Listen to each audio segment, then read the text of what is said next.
Hi, Celia.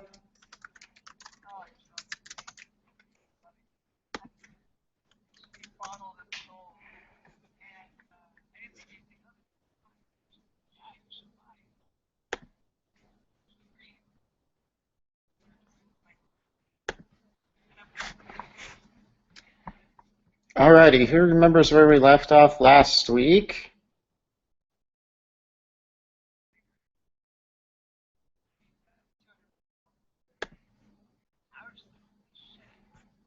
Let's see, I think we were talking about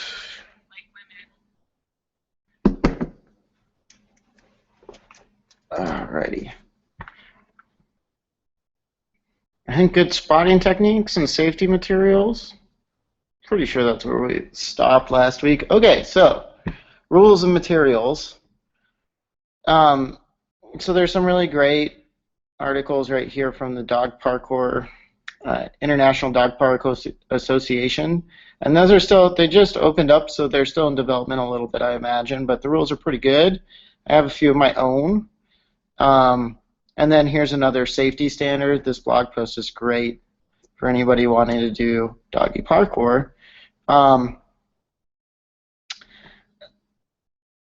So I like how to change a few of the ways that I went about doing things in order to meet those standards, but I think for the best. Like, I'm trying to do a better job spotting Oso as he comes off high stuff. And I think he actually appreciates that. We did a lot of dog training this week, and he was really enjoying just kind of the floaty down, right? Holding him by the leash, and then just kind of supporting him down, a little counterweight basically. I also always like to make sure my students feel comfortable just calling attention to anything they feel is unsafe or speaking their mind. I hope that anyone in my classes, if they feel like something is unsafe or just not going to go well, that they say so. I think that can be a hard thing to do when somebody's in charge, but important because I make mistakes all the time, as everybody does. So the more we talk about the things that we notice, the less likely we are to make problems. And you can see that in the pictures and videos above, like the jumpy parkour video. If you watch this, all sorts of those rules aren't happening, and the end result of that is going to be that dog is not going to be as healthy for as long because it's going to have, degeneration of joints and stuff. So, hi Angsa, nice to see you. Just saw you pop on chat there. And then same thing here with Oso. That's way too high for him to be jumping off, especially as a young puppy. I could have done some joint damage. And then us here, like, I'm not spotting him at all, So I went back there and I did that same thing, but with the spot, it was just as fun. I mean, pretty good. I don't know if it would be a good idea to be tied up to him when we're both on it. So those are some things that just, made me rethink. And yeah, so I'm trying to encourage my students to take more of a safety tact than I have. You're not hearing anything. Uh-oh. There should be sound. Let me double check. Well, it says it's picking me up. Maybe you got it on mute? Not on the ranch cam.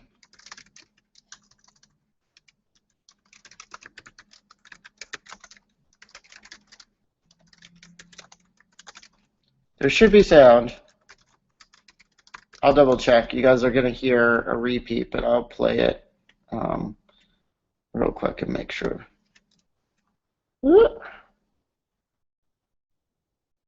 That one.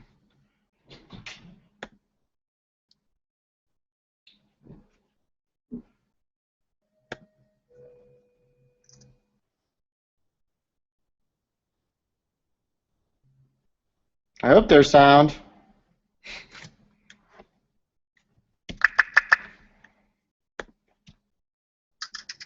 I'll double check. You guys are going to hear a Yep, there's sound. You can kind of get a sense of the delay there, too.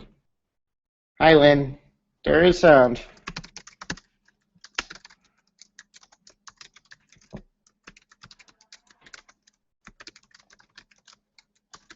Okay.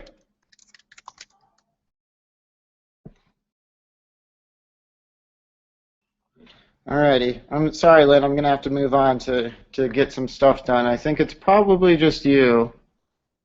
Oh, no. Crashing. You know, I'm crashing, too, in a different way.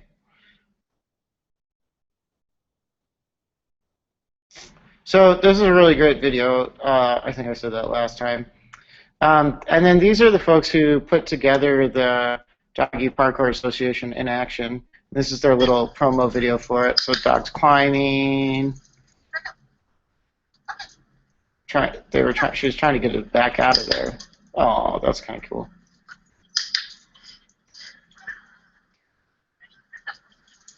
There we go. Nice. That was a great climb. Yeah, you guys can watch that yourselves later, but it just shows kind of like an introduction to doggy parkour. And then here's some great safety stuff. I have a couple of my own rules here. For example, obstacles over your dog's shoulder height. Shove them in a harness with a handle on top. That's kind of one of their main rules. Don't allow your dog to work obstacles over your own shoulder height. Yeah, I do this with Oso sometime because I'm a bad trainer. But that's mostly taking on the possibility of hurting yourself if you're trying to lower them from that high if they hop off. Don't try and catch them. And I really like the way she demonstrates just the supporting the dog down the jump, which you can see really quickly here. Yes, see, now the horns automatically mute most of the time. Woo, right up. And here we come down. Watch for the spot here. She's got the short leash. Yeah, that was great. You guys probably don't want to watch Borderlands 2 stuff. No dog to. These are some rules that I have because I have so many reactive aggressive dogs in here. No dog to dog contact. No dog to human contact. And then this one I think is really important, responsible drive. And this is an issue I get called out on actually a lot for behavior modification, dogs who have had drive built too strongly. That's probably one of the issues going on with Cash, who, if you guys can tune in next week, we're going to have an extra long dog chat next Wednesday with him and in the evening. And I mean, it's definitely not the only issue, but it's definitely probably one of the things that's contributed to is high anxiety, high energy. And if you think about like constantly rewarding high energy, you can kind of see how like all that flooding of like really powerful neurological chemicals can start to lead to just heightened sensitivity to things like sudden movement, and also like it leads to a lot of compulsion and stuff, which also is definitely like on the border of developing with his ball, just obsessive compulsive problems where they just can't leave things alone.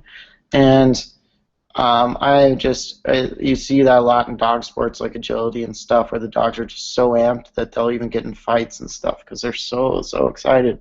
And my goal in this class is to not encourage anything like that, that it's as much about taking breaks and relaxing as it is about doing the behaviors and having drive. So that's responsible drive. And it just means practicing downtime as much as you practice uptime. That's actually a skill set dogs need to learn. So things to bring to class. Don't worry too much about that. I don't think it's easy to read through.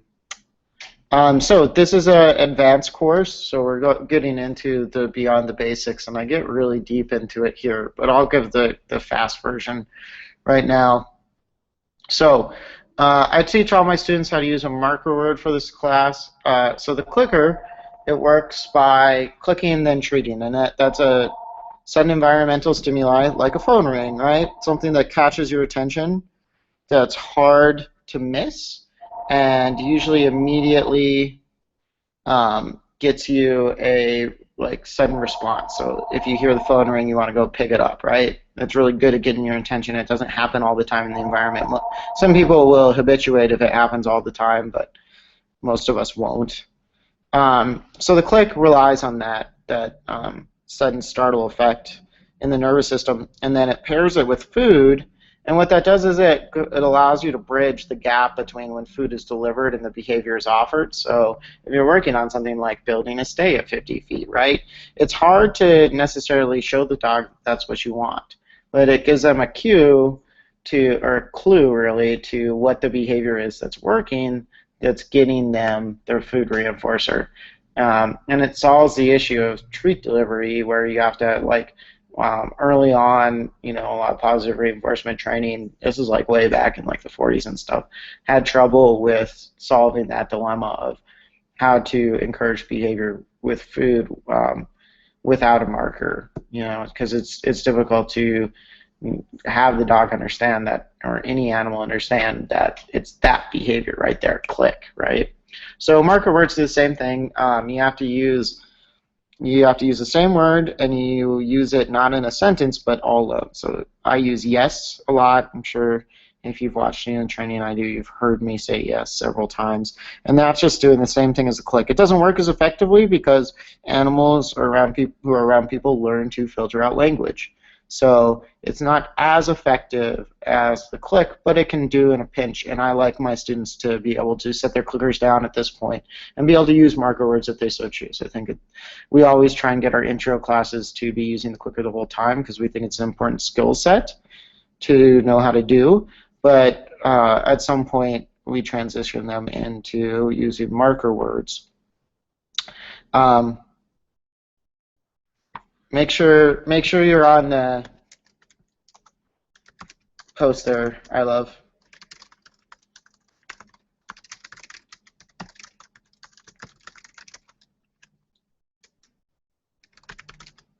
I know that's a little confusing. I didn't take over the ranch feed, but I just figure it's just one more channel, and then if anybody wants to watch what's going on in the ranch, they can. Okay. And welcome. Good to see you. So the other thing that I go through here are just all the basics of the ways that you get behavior from a positive reinforcement stance. And so that's marker words, but also I'm going to get into free shaping. So that's just it's a method of shaping, which is one of the ways that you get behavior. And so everything that we mark and then reinforce, that behavior is likely to recur. So behaviors that are reinforced are likely to recur. In fact, that's how you know something is reinforcing, is does it encourage the behavior to recur. There's no rule for this necessarily. Some things that we think are going to be reinforcing for animals are actually punishing. They actually deter the behavior. And some things that we think are punishing are actually reinforcing. A lot of people come to me with dogs who jump up, and they don't understand why, and they're constantly telling it no, no, and shoving it off or kneeing it in the chest. And a lot of dogs enjoy that attention, and then they're actually encouraging the behavior because it's one of the few times they get attention from their people. It's when they jump up on them. So you got to be thinking about, is this behavior diminishing? No, well then it's being reinforced. Okay, so there are three ways that we typically get behavior: are luring, capturing, shaping through positive reinforcement training. And those things all kind of work together. So luring, the behavior is derived from following food or primary reinforcer. You want to, the main trick there, or one of the crucial things with luring, is that you fade the lure as fast as possible, or the behavior will become dependent on the lure being present. And it's really easy for that to happen. So you may use the lure 3 or 4 times, but then immediately you want to try and get the behavior without it. Capturing the behavior is happening, and a marker is used to put on cue. So with Gertie, that's how we got her rearing. In fact, that's been the most successful way, and she's actually, it's a little unfortunate that one of the first training sessions, one of the people I was with started with capturing, because unfortunately she thinks capturing is the main way for things to work, and it's led to some interesting problems. I'd never first teach capturing. It's usually I'll start shaping with animals because I want them to be thinking through and trying different things. And Gertie just really believes in capturing because it just really apparently stuck out to her that time that it worked for the rear. Um, so capturing the behaviors present, so that just means that Kima clicked when Gertie reared, and then the food came afterwards, and she put together the association, started offering the rear, and we paired it with a cue called rear. Shaping, the behavior is encouraged through a series of changing criteria, and people talk about this as like you're like building in the direction of it, so you're not, you can't build a house starting at the ceiling, right? I mean, I guess you can. What's a better way to say that? You can't. You don't. You have to start somewhere with the house, right? So we do it one step at a time, and we break down each portion of the behavior, and then we build it in, and then once they're all together, we name them. And criteria can shift based on performance. So the thing that you're clicking for changes based on what the animal is offering. Those are the kind of two key points of shaping. And free shaping is what I encourage my students to do for this class. It's the most sophisticated way. It's one of the most difficult to verbally explain, but when you show people, it's very intuitive way to get behavior. In fact, some people, seem to take to it faster than they do luring or capturing, and both it and capturing it are really cool because you don't need to do anything as physically yourself other than be able to mark and then deliver reinforcement. So those are the ways that they get people in wheelchairs or with spinal cord issues to be able to train their own dogs, is all through shaping and capturing. Jackpots. So just like with the slots, jackpots are those things that happen once in a long time. You don't want to use them too much or they aren't significant anymore.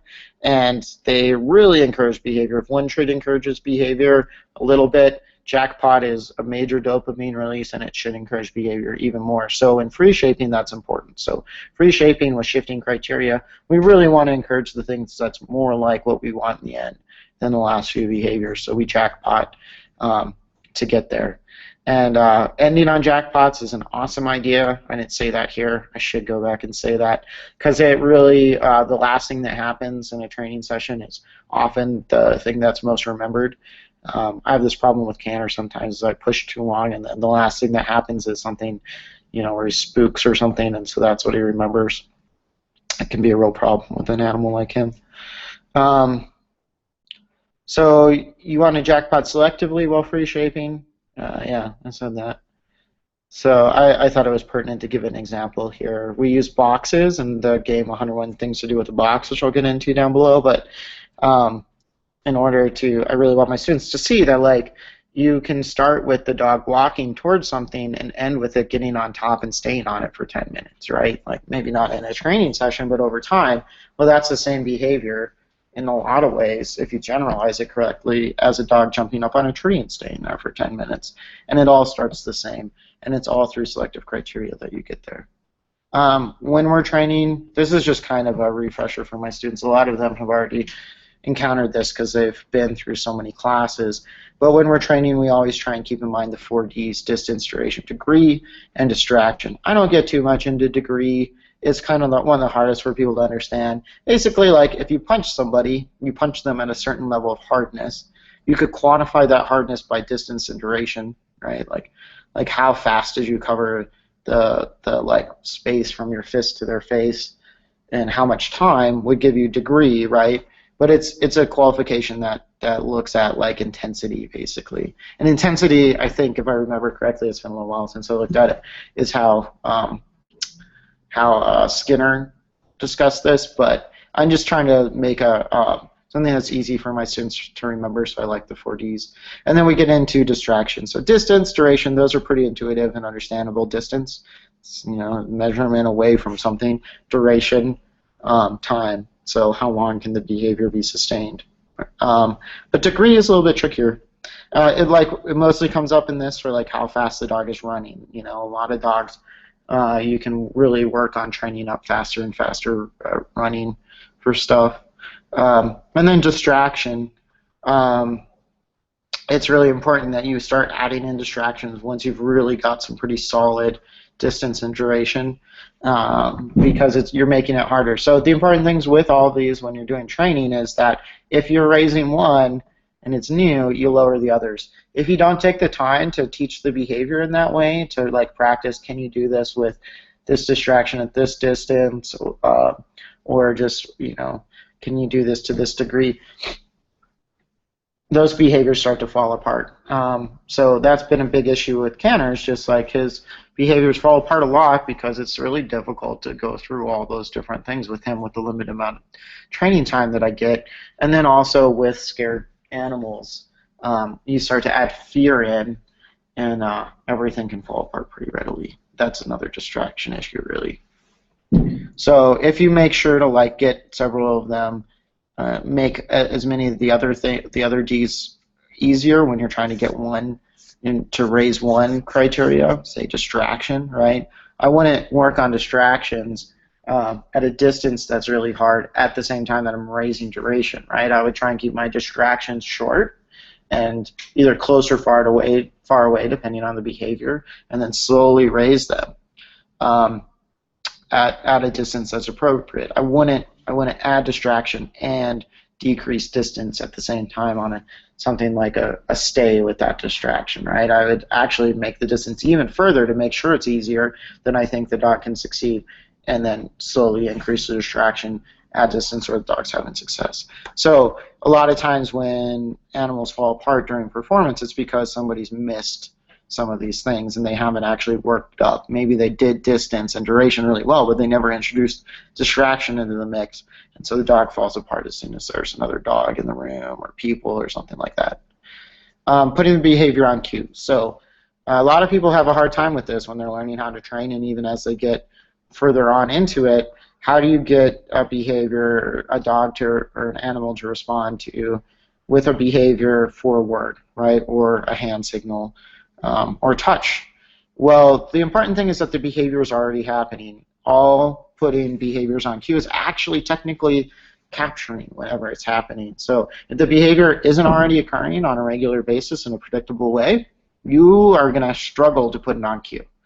And if you try and put it on cue before that's happening, if your dog isn't regularly sitting, right, and you try and get them to learn the word sit, your dog is going to struggle with sit for the rest of its life. If you don't first focus on the behavior and then focus on the cue or command for that behavior, it's going to fall apart. So once the behavior is happening predictably and you've seen 5 to 10 recurrences of it in that particular scenario, that's the time to pair the cue with the behavior. So you say the word as the behavior is happening and reinforce afterwards, and then to test. So once you've paired the cue with the behavior, 5 to 10 times, then you can test it by asking for the behavior and then seeing if the word can precede the behavior. If not, it's not on cue, and you should not bother expecting your animal to perform the behavior on cue in that scenario. So then I got into generalizing. I think also, these are all these places where there's oftentimes I see holes in people's training. So that's just the process of reteaching the behavior without using the cue. Several different scenarios, right? So you just start from the beginning. What you do, if you successfully generalize like 3 or 4 behaviors, it's amazing how fast your dog can pick up cues from that point on without much generalizing work at all. But if you don't take the time to do that, and every dog's different, some of them need a lot more reteaching and generalizing before they start to fall into the pattern of, oh, okay, things have names, and I don't need to go into lots of different scenarios in order to understand that. But a lot of people, they get sit with a couple distractions, and they think that their dog will therefore sit in any scenario, and they get upset or frustrated with the dog for not sitting when their parents come over or their grandkids come over, when in fact they actually didn't thoroughly generalize it. They didn't take the time to reteach the way that they were getting it before at enough new scenarios, and the dog just simply doesn't understand with that distraction present. His focus and his ability to think through that behavior and with the presence of that distraction goes away, and that happens all the time. See that all the time. So, and you can always test, you can ask for the behavior, but it's worthless to keep asking for the behavior when it's not being offered, because that's just a sure sign that there's a hole in the training and you're falling down as a guardian for that animal if you keep expecting a behavior that they're clearly not offering. Most animals, if a behavior is on cue, will just offer it. They offer it without thinking too hard about it. And this is often when people tell me their animals are stubborn or something. It's just that the person hasn't taken the time to actually do due diligence on generalizing it. In the same way, you see a red light and you stop, right? That's the way cues work. It happens as a muscle reflex most of the time if it's been trained properly, and there's not really a lot of debate that goes on unless it's not trained well. So, and then we also get really high into fading food reinforcers throughout the class, which I'll get into more on further posts. The second and third one of these are already out. This one's really long. I did a lot of front loading. I want my clients to really see these things several times for them to stick. We know from learning theory that just hearing about something once or reading it on a list or whatever, it's no way for somebody to then go on to really know it. So I say these things in class. I put them up on the post in the hope that they'll review, and then I break them down further with videos and stuff as we go along, and that's where the fun stuff really happens. So this is a post I actually did before, and then just copy and pasted in here. You might have seen it. 101 things to do with the box. It's a game that Counter plays with his big tire, right? And that's the game that really got him over his fear of those tires, which he was very afraid of them. At first, he would avoid them, and now he loves them, and he actively seeks them. And I've tried to do this with the trailer without as much success. And the difference there is that I don't think he ever had a strong aversive experience with the tires. He was just afraid, and that's what you usually see is like if you start playing free shaping with something where they don't have some sort of poisoned experience in their past, they get over it much quicker. But he has that experience with the trailer, and unfortunately it's just so much more. So I really think I need to do a lot more work free shaping with all sorts of different things, so that I can then generalize that to the trailer. I think brought in trailer way too soon out of fear of having to move him, and I think that's really slowed us down overall. So I get into a little bit of not too heavy thinking on can animals be creative, and if you can train creativity. I think you can. I think that you can encourage it and then make it rewarding for the animal, and they will get more inventive. And you see this all the time in clicker training. In fact, sometimes it's a problem for people where the animals get so inventive that they don't know what to do with them anymore, and they're coming up with ways to entertain themselves, like opening doors that they might not have before. But I think, especially for fearful animals, focusing on training creativity can do a lot for changing the way that they see the world. So I'm not going to get super deep into that. But these videos on kind of demonstrate free shaping. 101 things to do with the box is how I learned free shaping. I think it's a great way to learn it. So I'll play just a little bit of each one of these and talk about them as they happen. So this is with a beginner dog. So boring play. So what's that doing? That's reducing distractions, right? CT, that's just click treat for anything, right? On the second session, she's going to start click training for the same behavior a few times. There's a puppy, head in the box, click treat. In the box, click treat. Repeated the behavior. Head in the box. You can see, behavior that's rewarded is likely to be repeated. I love this video. It's hilarious. You guys have heard me say that. Oh, what else? Oh, right paw lift. He actually did several behaviors. Head in the box. Just see, well, head in the box really worked, Mom. Head outside the box, head in the box. Head to the side of the box, right paw. Oh, left paw, okay. We moved both of them. Oh, she missed it. She should have clicked all those. Spin, head in the box. Awesome. That was really thinking. Oh, put a paw in a couple times. So if we were free shaping, well, we would jackpot that behavior if we were trying to encourage them into the box.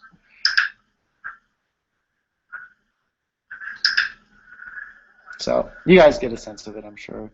There's some great tutorials here. This is just trying to get front feet in. Variability, creativity. In my mind, those things are very similar. I don't know why, I think you could flip them out anytime. Boom! You did it! That was great. Whoa, that was cool.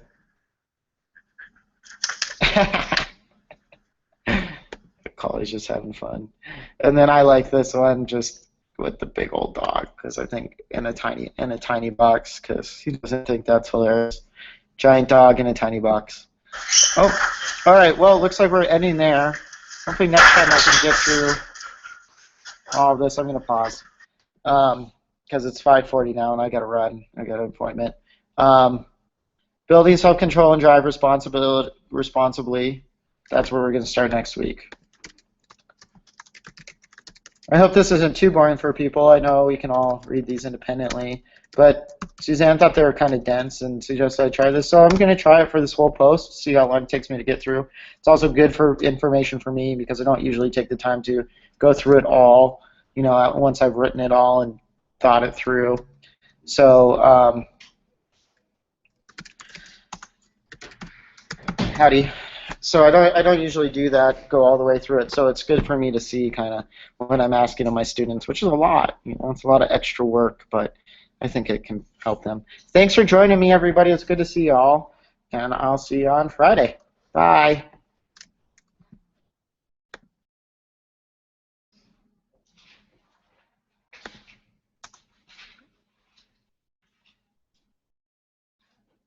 Maybe bye. There it is.